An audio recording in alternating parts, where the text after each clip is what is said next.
right, so I'd like to welcome our audience to Season 1, Episode 4 of the Wide Open Podcast.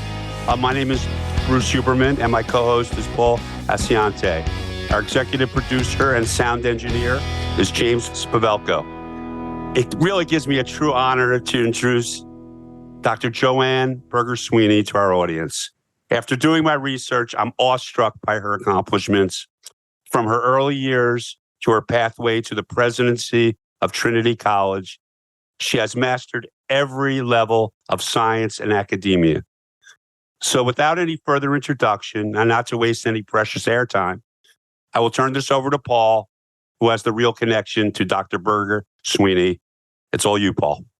So, Joanne, this is a podcast that I've been looking forward to more than any I've been involved with. And the essence of this podcast is my belief that highly successful people share similar qualities, traits, work ethic, and those sorts of things. And so, you are probably one of the most highly successful people I've ever met and have had the honor of working under. And so my first question to you is, Trinity College is 200 years old, and we went 190 years without having a female president. So how does that make you feel? Honestly, that makes me feel very proud. And I'm probably the most proud of, as Kamala Harris would say, it's not just about being the first, it's ensuring that you're not the last. Oh, wow. So I think I'm so proud because, quite honestly, I think I've done well enough that people aren't going to say, oh, please don't let another woman run the college. So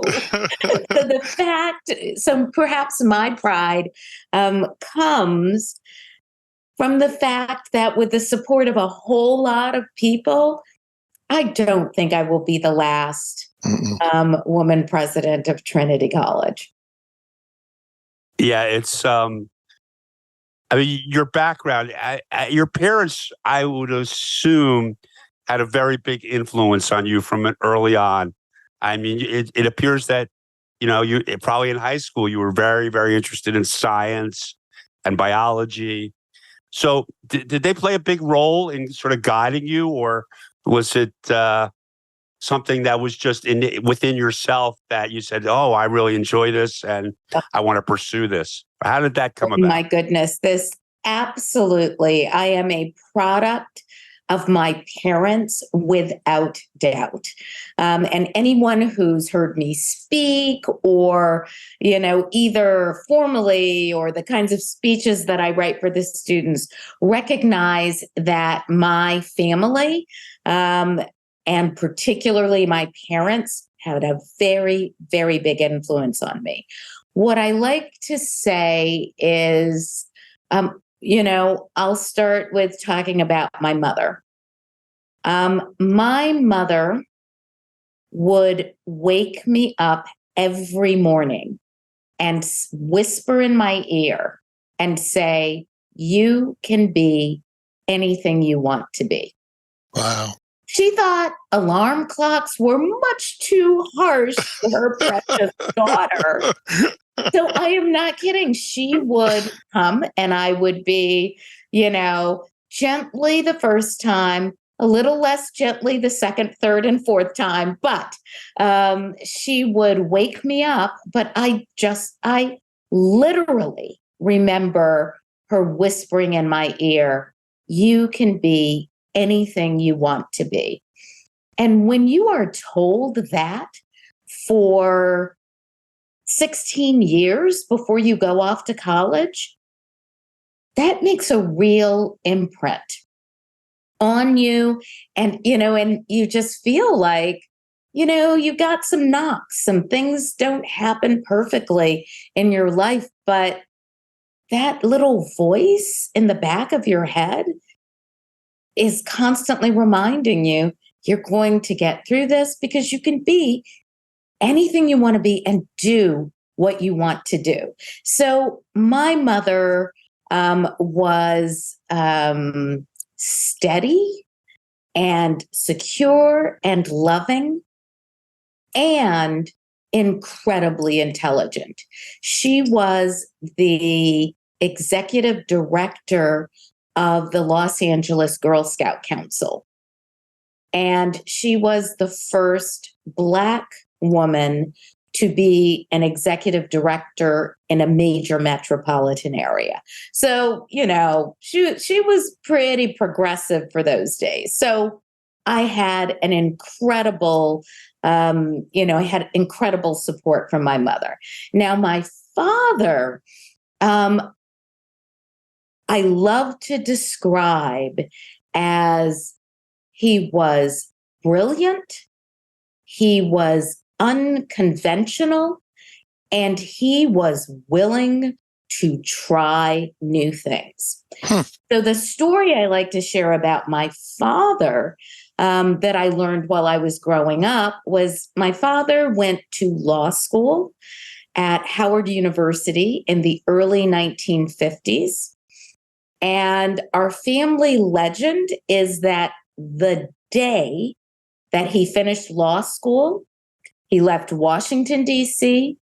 to drive cross country to Los Angeles because he wanted, go west, young man. Go west, young man is what I think maybe someone was saying to him.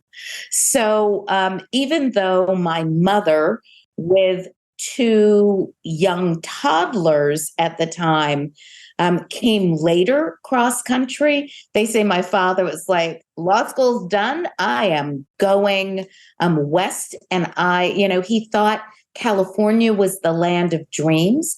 So I was the third of three kids and the only one who was born in Los Angeles, but all of us were raised in Los Angeles. So I say, if I was very lucky, I got the, steadfast intelligence and moral character from my mother. I got this sense of adventure and try something new that nobody has ever done before. Perhaps that came a bit from my father. Wow, that's an amazing story, Joanne. Can I just follow up for 1 second? I just, so, when I talk to younger parents or whatever, and, they have young kids and I look at, that situation, I'm like, the best thing you can do for your kids as they enter the world is that they feel comfortable in their own skin. And I think your parents obviously were ahead of the curve and they sent you on your way and you felt good about yourself. So I just think, and that's such a great thing and a great gift that they were able to provide for you. Exactly. For me and my two brothers, who I think are also wildly successful individuals. Now, I was the only scientist in the family. As I mentioned, my father was a lawyer. My two brothers are currently lawyers in the Los Angeles area. So when I was growing up and people said, what do you want to be? And I said, well, anything but a lawyer. That's one thing I'm sure I don't want to be. But I liked science. I had this propensity for science. So they supported my, aspirations as a young woman who, in a Black neighborhood who said, I want to be a scientist. No, I said, I want to be a doctor. Because when you're growing up, and in the late 60s and early 70s, if you had an interest in science, people just assumed you were going to be a doctor, a medical doctor. And right. I would say particularly Black parents, just the assumption. Even though I had an uncle who had a PhD in musicology and organ performance, for the most part, I don't think they even thought about a PhD in science as something. So everyone just assumed I'd be a medical doctor. That's so interesting. After coaching for 50 years, Joanne, One of the things that I've come to believe is that young people who truly feel loved are infinitely more successful because they know no matter what happens, they're going to be loved. And that's a great parachute to fly under. Joanne, you came from the world of academia and certainly just a storied academic career.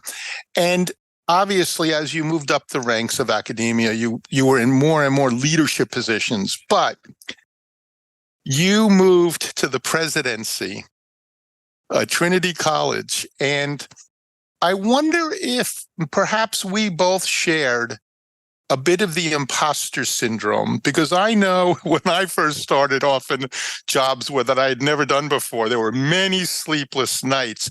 I'm wondering how was it for you? I mean, you on multiple levels were breaking grounds that have never been broken before. And here you are in an entirely different role than you've ever done before. How did you manage that? Right. I would bet, Paul, that you would say something like this. Even though the role was technically new, that I was in as president, you had been preparing for the role. I had been preparing for the role my entire life. I was not an overnight success, right? If you look, at my background, it's not just, I was plucked from graduate school to become a president, right? Right. No, I was a faculty member first. And as a faculty member, I volunteered for some leadership activities. I would volunteer for this committee. I would learn a little bit of leadership skills, on that committee. Then I had the opportunity to run a fellowship program for the Society for Neuroscience. Another bit of, leadership skill that I gained from there. Even I was a member of the vestry at my Episcopal church, so it's just, you don't realize that you're picking up these skill sets that you have raised your hand during, at one point and said, I volunteer, I will do that. And that you have actually learned those leadership skills all along the way. And I will be honest, by the time I got to the presidency, I don't think that I had a huge imposter syndrome there. I felt as though I had been dean of the School of Arts and Sciences at Tufts University. I had a bigger budget and I had more people at Tufts University than I had here at Trinity College. So I didn't have an imposter syndrome that I wasn't going to be able to do the job here. I would say the imposter syndrome comes earlier when you have some of those first knocks in your career and you say, is this happening to me because I'm a woman? Is this happening to me because I'm Black? Is this happening to me because I'm a Black woman? Do I actually belong here? But I would say, just to be frank, by the time I got to the presidency of Trinity College, I thought my credentials were pretty darn solid. They were. The job. Now, just so you know, I am not this arrogant, person. It was so much harder than I thought it was going to be. So I didn't have the imposter syndrome. Man, I started doing the job and I said, this is harder than I can ever imagine. And I thought I was fully prepared based on all these steps. But my goodness, to be at the top of an organization is very different from being any other place in the organization. Yeah. So I'll stop there. No, but something, not all scientists have the interpersonal skills.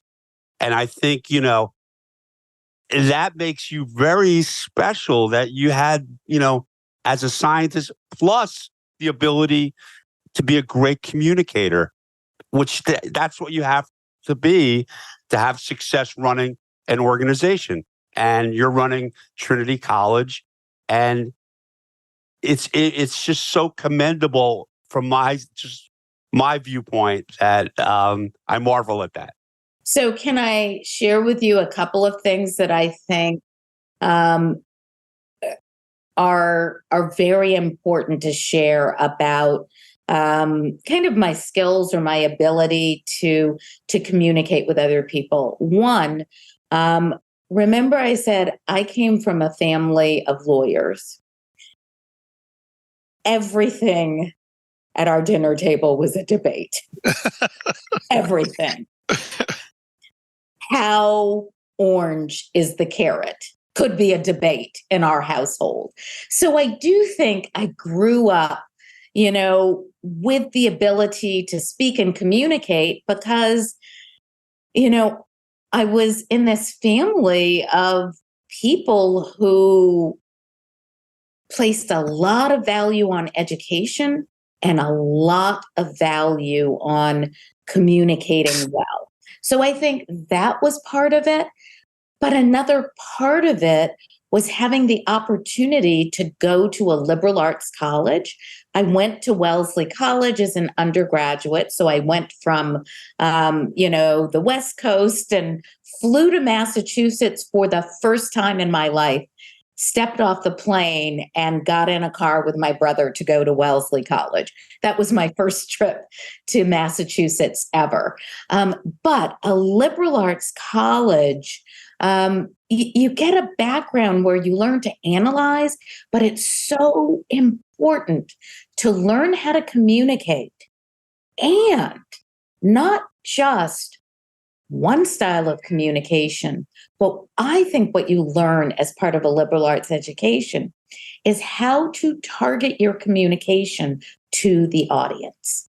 And when you have a different audience, you communicate differently. Not that your message is differently or that if someone heard me here, they would say, oh my goodness, that's not the same thing that she said here. So you're not changing the fundamental principles of your message or kind of articulating it, different moral principles for each of these audiences, but you're trying to use examples and you're trying to say it in a way that it will resonate with the people who are hearing it.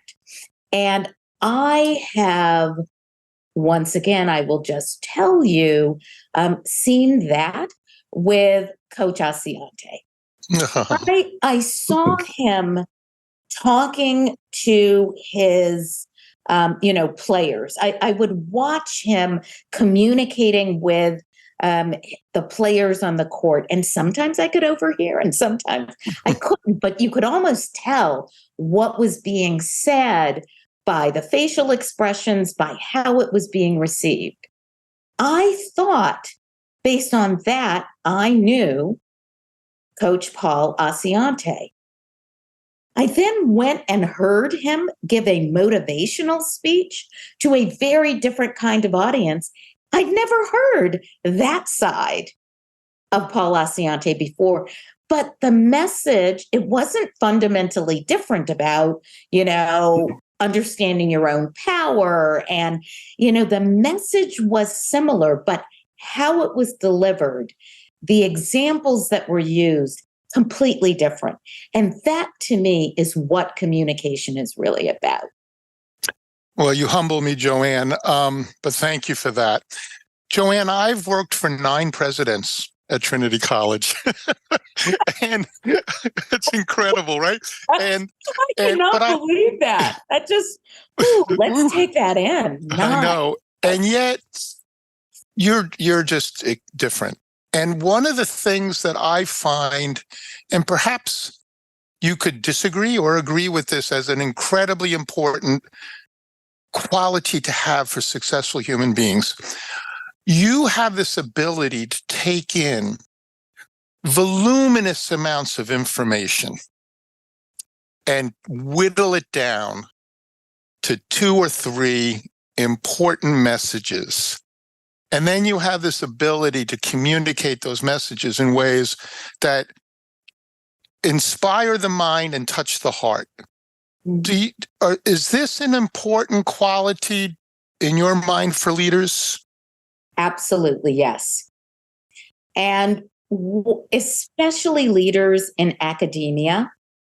And what I tell people is when you're communicating to particularly an academic audience, you have to realize it's kind of back to this principle that I shared with you, that imagine, you are speaking to different departments. When I'm speaking to the humanist, I have to create a powerful narrative. When I'm speaking to social scientists, I need to communicate in a way that, it's like graphs, and the narratives have to be backed up with data. When I'm talking to scientists, also generally a data-driven and sometimes theoretical field.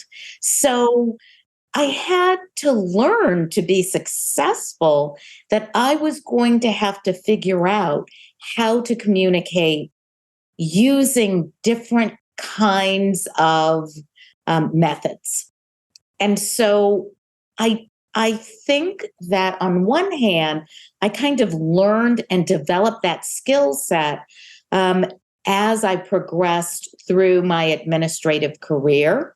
Mm-hmm. But I will also tell you, this probably once again goes to my upbringing. Sure. So I grew up in the Black church, a Black Methodist church in Los Angeles. And in fact, at the time, it was the largest Black Methodist church in the city of Los Angeles. It was also a church that was very much grounded in civil rights activism.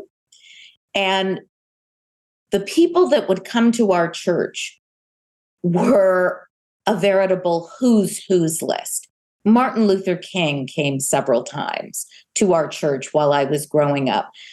Bishop Desmond Tutu came multiple times to our church. I mean, I could run through a list of Black leaders in the 1970s, who came through our church.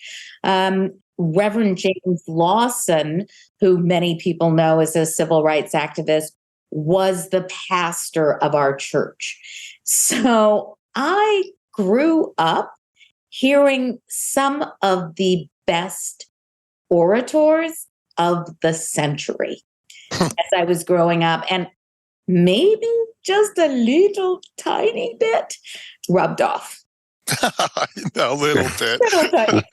But I got to see it. And I mean, this is when I was 12, 13 years old that I was seeing these people. So, I had some pretty outstanding examples in front of me. But if I could go back to one other point, and I don't know if this is true or not, I think I picked it up from one of Malcolm Gladwell's books. Maybe it was Blink. He was doing, you know how he does these analysis, and it almost feels like it's very simple pieces of data that you bring together for kind of a profound, deeper understanding of something, of something important. But one of the books that I read talked about a number of successful people who lost their parents relatively early. Oh, wow. And my mother died when I was 17 years old. So I had flown cross country from Los Angeles to go to Wellesley College. And she died of an aneurysm completely unexpectedly in my first year, first semester. Ugh. So I had to figure out, am I going to go home? Am I going to stay here? How am I going to get myself back on my feet? You can imagine my first year, I had less than stellar grades. And usually they tell you as a scientist, you don't have stellar grades, you're not going to be able to progress. But I had to figure that all out. And with the support of Wellesley College, where I was an undergraduate. But I remember, kind of going back to this Malcolm Gladwell book, and I wish I remember which of his early books, he made this argument. He said, one thing that happens if you have a parent who dies early, one, you're almost always trying to prove yourself to them. They're not alive anymore, but it's almost as though you feel as though you're living your life as a tribute to that person. So, I wonder if that's a part of it. But another thing that was an interesting perspective that he had on the issue is that maybe, just maybe, when you don't have, or when a parent dies when you're young, as you're growing up, they also aren't telling you what to do. Or you're not depending on them to say, should I go into medicine, Mom, or the PhD program? I had to figure out that for myself. And there was no one who was countering or saying, oh, medicine might be safer, right? I mean, I just had to make these choices, and it's based on what I believe she would have said to me. Oh, that's great. But there's a little bit of freedom. I mean, it's terrible to say that comes, right? Yeah. Bruce, are you going to tell me that you lost a parent, or that relates to you in some way? I mean, so I don't know what combination of things led me to who I am today. There's no question. It's a little bit of this. It's a little bit of that. It's growing up in the church. It's growing up in LA. I mean, there is nothing better. I'm sorry for all of your podcast people who are from the East Coast, because to grow up in Los Angeles, skateboarding all year round, being able to ride your bike to the beach and ride along the beach in the winter, in the spring, in the summer, in the 1960s, there is no better place I could have grown up than in beautiful sunshine and happy La La Land.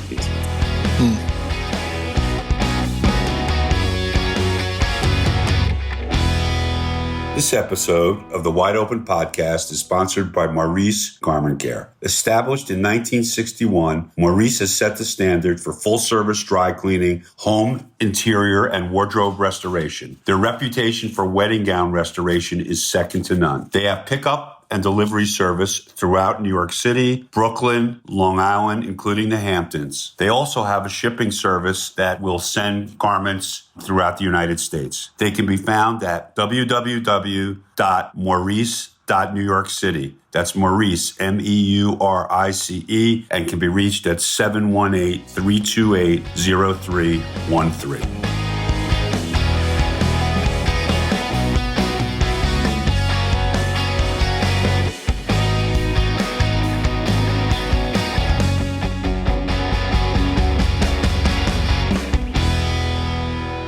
So I think we should maybe, if you don't mind, switch gears a little bit. And I was intrigued. You got your PhD at Johns Hopkins, and you Correct. studied Razadine. Is that? I hope that's the correct pronunciation of that. But Yeah. so my mom suffers from pretty significant dementia. So I'm just wondering your hypothesis with Razadine, and then the modern medicine today with some of the new medications that are out in trying to halt, Alzheimer's, dementia. So I'm just interested about that, and if you could just make some couple of comments. And So let me share a little bit about Razadine. So Razadine is the pharmaceutical name for a compound that I tested as a graduate student, which was called galantamine. And galantamine is something called, its kind of chemical properties. It's an acetylcholinesterase inhibitor. Now, what that means is it inhibits the enzyme that breaks down acetylcholine, which is a neurotransmitter and neuromodulator in the brain and the nervous system.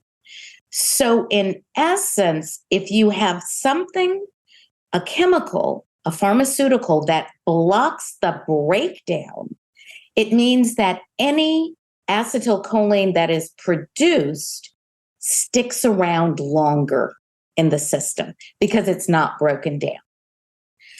Now, what's interesting about this chemical, galantamine, is that at the time when I was given this drug to test in the laboratory as a graduate student, it was not clear that manipulating the cholinergic or acetylcholine system would have any effect on Alzheimer's disease.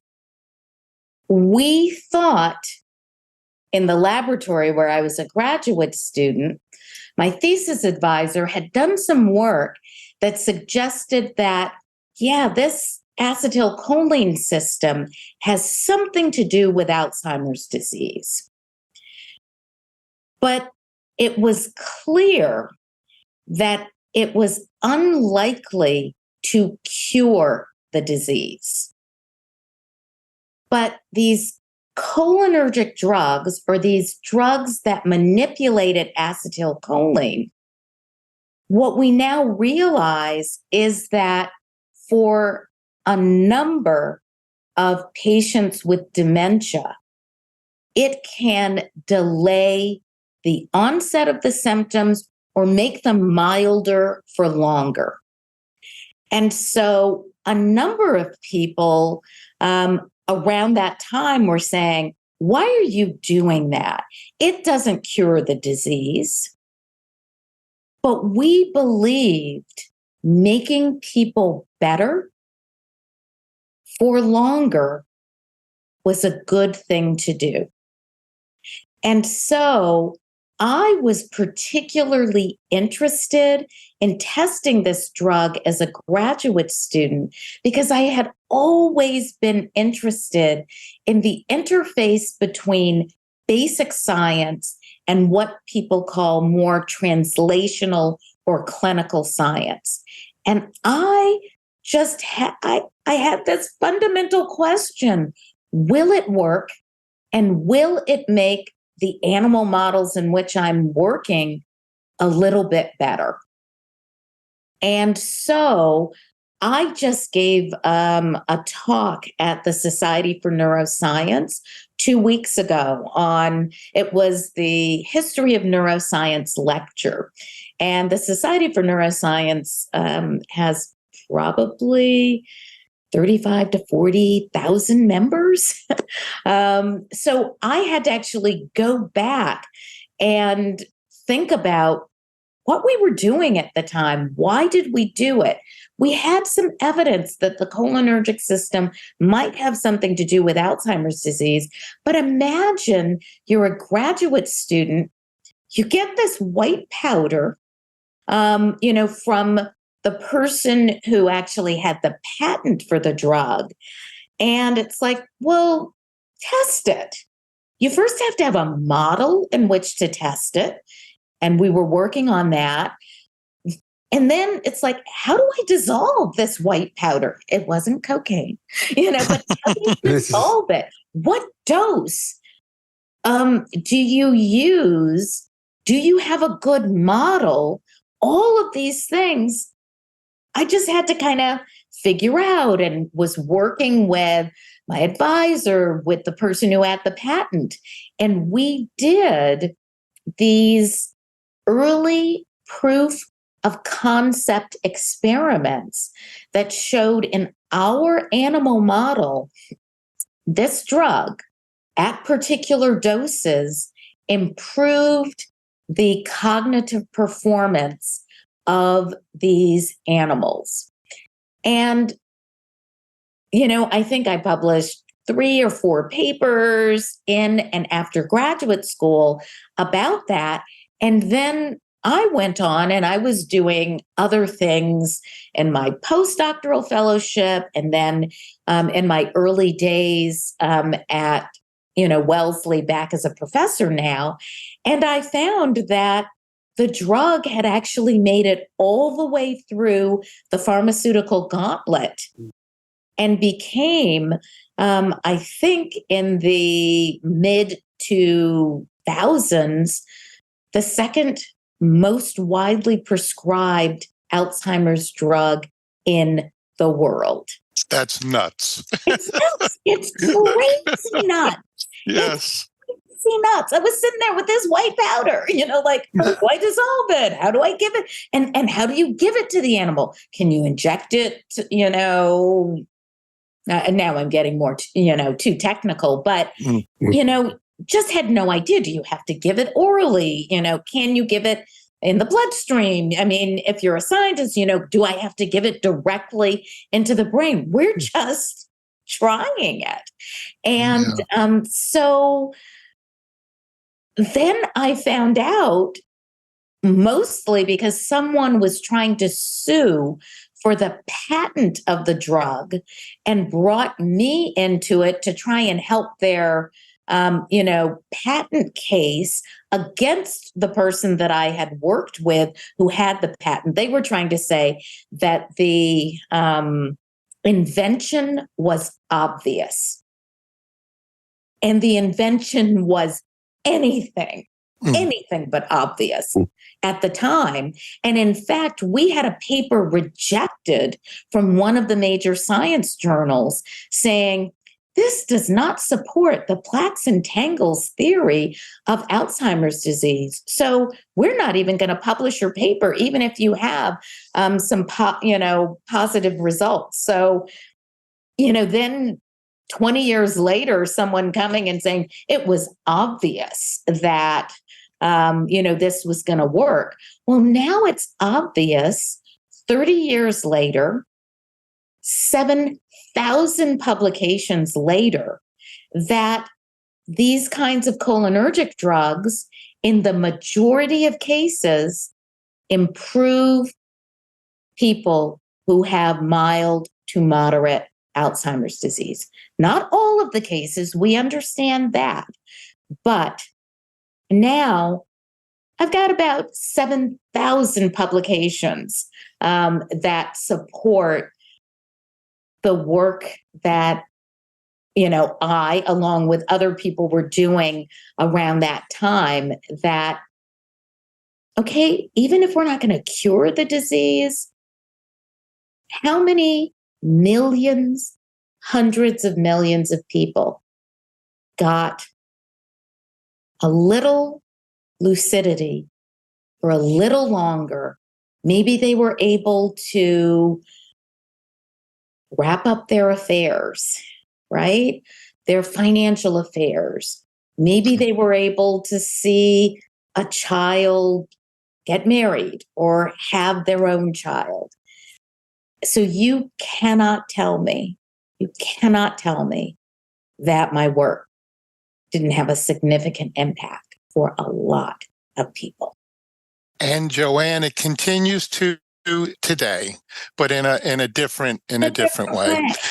Yeah. And it's funny, one of the things I wanted to mention today, and I may have mentioned this to you in the past, the president's house is up on top of campus, and the athletic fields and the fitness centers down below. And I'm constantly pausing and thinking, my God, that woman has to deal with yet another crisis. And in your presidency, I have seen you deal with so many huge issues, COVID and how this place and all places got shut down, and students being hurt, and professors exercising free speech. In so many ways, you've been in positions where left or right is the wrong decision for someone. Right. And has that worn you down, or are you still able to get up every morning enthusiastic? I am still able to get up every day and be enthusiastic. And when I cannot, it is time to retire from the position. I do not believe these are the kinds of positions that you can do forever or indefinitely, because they do take an enormous amount of energy and optimism. Because you're there and you're a symbol for so many people around you. So I can still wake up with enthusiasm, but I also walked into the position, and from the moment I arrived, I said, I expect to do this about 10 years, because I think that's about how long you can do positions like these and keep your energy and enthusiasm up. And that organizations, I'm going to step back for 1 second and say that any leader has a blind spot. And most have more than one blind spot. I sure do. Right? At least one blind spot. And so organizations need a healthy turnover of administrators, because different administrators will have different blind spots. And someone will come after me and they will have a different blind spot, but they may actually be able to service the institution in a way that's important for the institution that I couldn't see because of my blind spot. Whereas I was so great at X, but maybe the institution needs to continue some with X, but consider a little bit of Y. And that's why I think it's healthy in an organization. So it's not just about me and my energy. It's also about what the institution needs. And I walked in saying 10 years, I'm at year 10, so I'm not going to be here that much longer. So I know that, as a leader, you guys you construct a strategic plan. I want to know what you think is coming down the pike in education, and how we can, be better equipped to handle that in the future. Because I know now you're in a position where there's just so much. It's like a political inferno within the colleges today. So, what do you think is coming down the pike that our audience might, food for thought? Right. One issue that is on my mind is I think the United States, Americans as a society, need to think seriously about how we are going to fund education. What has happened, I think, particularly in the last 15 years, there has been a lot of pressure on higher education because of reduced amounts of funding from federal and state governments, and that affects public as well as private institutions.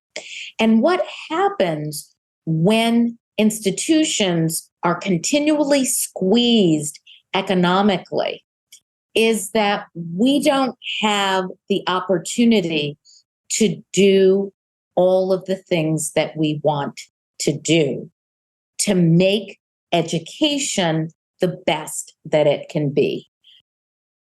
My industry of higher education has become far too politicized. I don't understand what is so political about thinking that people need a good, solid education and ability to think, analyze, listen with empathy, speak, communicate, be engaged in civic activities. That is fundamentally what we are trying to teach. What on earth is controversial about that? However, when it becomes controversial is when the cost of that education is so high that you start to push people to have arguments about the value versus the cost. So I'm just going to use this as an opportunity to make my little political statement. And that is, let's not talk right now about small private liberal arts colleges. Let's talk about great, large public universities. The cost of a great public education in the United States is not fundamentally different from the cost of a great offering, a great public education in Europe. The difference is who pays for it. And if you put most of the burden on the individual to pay for their own education, then they're going to start to complain as that price goes up. Whereas if you look at a number of European societies, their education is not offered more cheaply than it is in the United States. The difference is who pays for it. If the government decides that education is its responsibility to offer to individuals and the government pays for it, that is how people get educated at the university level in a lot of European countries. It's not that the United States is so inefficient.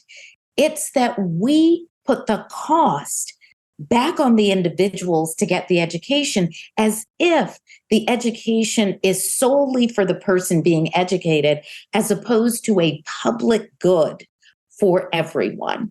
So what I see coming down the pike is as we continue to put pressure on institutions to pay for educating the students that come through, if we don't understand as a society the value of having an educated population, we're basically just setting ourselves up as a society for failure. It has to be our understanding that education is of value, not just to a single individual, but to a society more broadly. And that is what just tears me up about people trying to talk about political divides on campus. Can you tell me when there weren't political divides on a campus, unless it's a very narrow group of people who are being, educated? So I think if we can get beyond this political divide in our society that we are trying to impose on education, like we're responsible for the problem, as opposed to the place where we're actually trying to work through what a multi-ethnic, multi-socioeconomically diverse, geographically diverse group of people, how they get together in a democracy. Yeah, that's amazing. Joanne, my last question for you is the Joanne Berger-Sweeney rocket ship is not going to be porting. It's, in fact, about to take off yet again. You're certainly not going out and reading by a pond somewhere. You're taking on another whole immense challenge. What is it that you're most looking forward to in that role? So I am currently chair of the Hartford Healthcare Board. And, one of the reasons I took on the job, it's not because I have a lot of spare time. It's not because my day job is not satisfying, but I did see the parallels between healthcare and education. I think fundamentally both are, in my mind, inalienable rights in a democratic society. I think in both cases, we're really trying to improve the health, well-being, and welfare of people. We're nonprofit organizations that fundamentally are trying to do good for our local and state and national and global communities. So it was the parallels that I saw, the possibilities for connections between the two organizations that I saw. So when I was asked if I would take on being chair of the board of directors for Hartford Healthcare, I said, well, you understand I have a pretty demanding day job, but I so believe in the organization that if we can figure out a way to make it possible, then I will do so. Wow. Amazing. Just amazing. And I just had one other thought, getting back to the whole Alzheimer's issue. Mm-hmm. Do you think there possibly is a environmental component to the to the disease, and if you think that plays a significant role? Yes. First of all, I think there is probably an environmental and genetic component to every disease. I don't think you can find a single disease that does not have some combination of an environmental component as well as a genetic component. They all do. And, I think, if you ask me about what I think is coming down the pipe, I think there will be more opportunities for personalized medicines. As you know, it is already happening now that when someone, for example, has a certain type of cancer, you actually take samples, you see and you can test outside of the person what kinds of pharmaceutics or treatments might interact with their specific form of cancer, such that the therapeutics are more targeted based on their genetics and some of the environmental and epigenetic factors that have influenced their genetics. So I think that that is going to become more and more prevalent so that we have much more targeted therapies. The more we understand about exactly and precisely how to treat something, the better we can do that with the less damage to, kind of the surrounding healthy and normal cells. So, I guess if you ask me about what I perceive as the future of medicine, we're certainly going to be doing that. We are going to be, I think, using artificial intelligence to help us synthesize more factors than you possibly can in your brain. I mean, it's interesting because Coach Asiante asked me earlier, you seem to have this ability to analyze a lot of different factors, pull them together, and bring them down to 3 bullet points. Well, you know what? AI is going to be a whole lot better than me in doing that.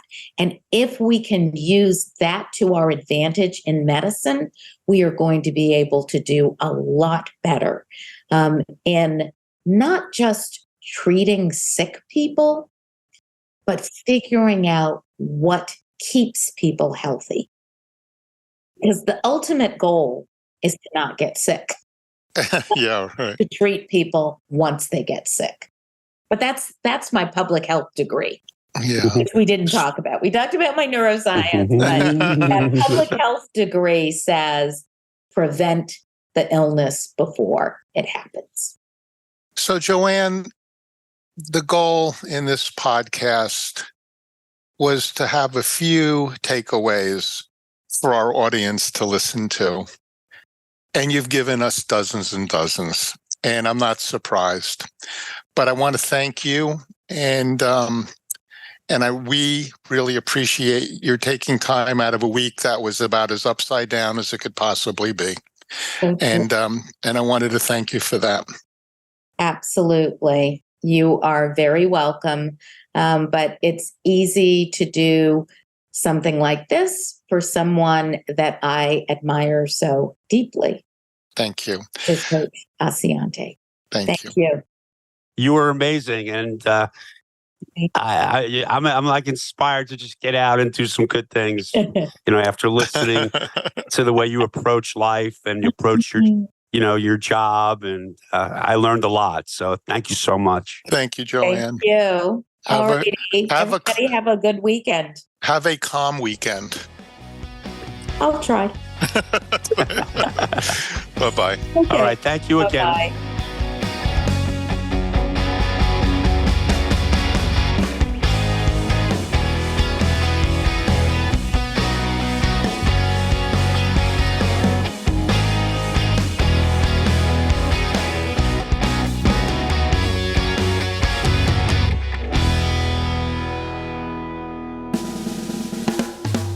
Thank you for listening to the Wide Open Podcast, a Zoa Soundworks production, hosted by Paul Asiante and Bruce Huberman as themselves. The show is produced and engineered by James Pavelko. Theme song and incidental music created by Zoa Soundworks, LLC, in collaboration with Marco Guarino. Have a question, suggestion, or just want to say hello? Send us an email through our contact page at zoasoundworks.com. That's ZOASOUNDWORKS. It may be featured in a future episode. You can rate and review us on Apple Podcasts. While you're at it, go ahead and subscribe to the Wide Open Podcast. We upload a new episode every month. Look for us on Apple Podcasts, Spotify, or wherever else you find your podcasts.